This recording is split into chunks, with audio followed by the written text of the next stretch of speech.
ఆంధ్రప్రదేశ్ మద్యం కుంభకోణం కేసులో నిందితుడు రాజ్ కేశిరెడ్డి బెయిల్ పిటిషన్ విచారణ సందర్భంగా సుప్రీంకోర్టు ధర్మాసనం అత్యంత కీలకమైన వ్యాఖ్యలు చేసింది. నిందితుడి తరఫు న్యాయవాది నాగముత్తు ఇతర నిందితులకు బెయిల్ వచ్చిన విషయాన్ని ప్రస్తావించగా చీఫ్ జస్టిస్ సూర్యకాంత్ అభ్యంతరం వ్యక్తం చేస్తూ వారంతా చిన్న చేపలు, మీ క్లయింట్ ఈ కుంభకోణంలో ప్రధాన కుట్రదారు అని స్పష్టం చేశారు.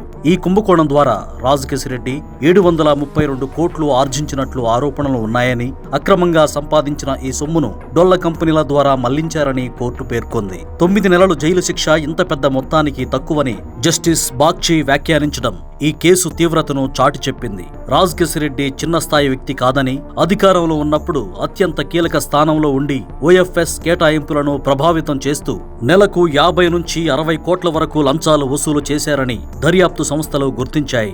ఈ నేపథ్యంలోనే బెయిల్ ఇస్తే సాక్ష్యాధారాలను ప్రభావితం చేసే అవకాశం ఉందని భావించిన సుప్రీంకోర్టు ఆయన పిటిషన్ను తిరస్కరించింది.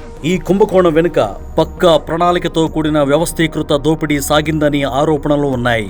2019లో జగన్ ప్రభుత్వం అధికారంలోకి వచ్చాక మద్యం విక్రయాల్లో డిజిటల్ చెల్లింపులను పూర్తిగా రద్దు చేసి కేవలం నగదు రూపంలోనే లావాదేవీలు జరిపించడం ఈ స్కామ్లో కీలకమైన మలుపు. దీనివల్ల మద్యం విక్రయాల ద్వారా వచ్చే ఆదాయంపై పారదర్శకత లేకుండా పోయింది. విజయసాయిరెడ్డి సలహాతో తక్కువ నాణ్యత కలిగిన జే బ్రాండ్లను ప్రోత్సహించి 20 రూపాయల ఖరీదు చేసే మద్యాన్ని 200 రూపాయలకు విక్రయించి భారీగా లాభపడ్డారు. కేవలం జగన్ ముఠాకు లంచాలు ఇచ్చిన కంపెనీలకే బెవరేజెస్ కార్పొరేషన్ నుండి ఆర్డర్లు దక్కేలా చక్రం తిప్పారు. ఈ వ్యవహారంలో ఎంపీ మిథున్ రెడ్డి, సజ్జల రామకృష్ణారెడ్డి, చెవిరెడ్డి భాస్కర్ రెడ్డి వంటి ముఖ్య నేతలతో పాటు సీఎంఓ కార్యాలయం కూడా సూత్రధారిగా వ్యవహరించినట్లు ఆరోపణలు వెల్లువెత్తుతున్నాయి. రాష్ట్ర ఖజానాకు రావలసిన వేల కోట్ల ఆదాయాన్ని ప్రైవేటు వ్యక్తుల జేబుల్లోకి మళ్లించేలా మద్యం పాలసీని రూపొందించారని దర్యాప్తు సంస్థల విచారణలో వెల్లడవుతోంది. ప్రభుత్వ యంత్రాంగాన్ని అడ్డం పెట్టుకుని సాగించిన ఈ లిక్కర్ మాఫియా దోపిడీ వల్ల అటు ప్రజల ఆరోగ్యం,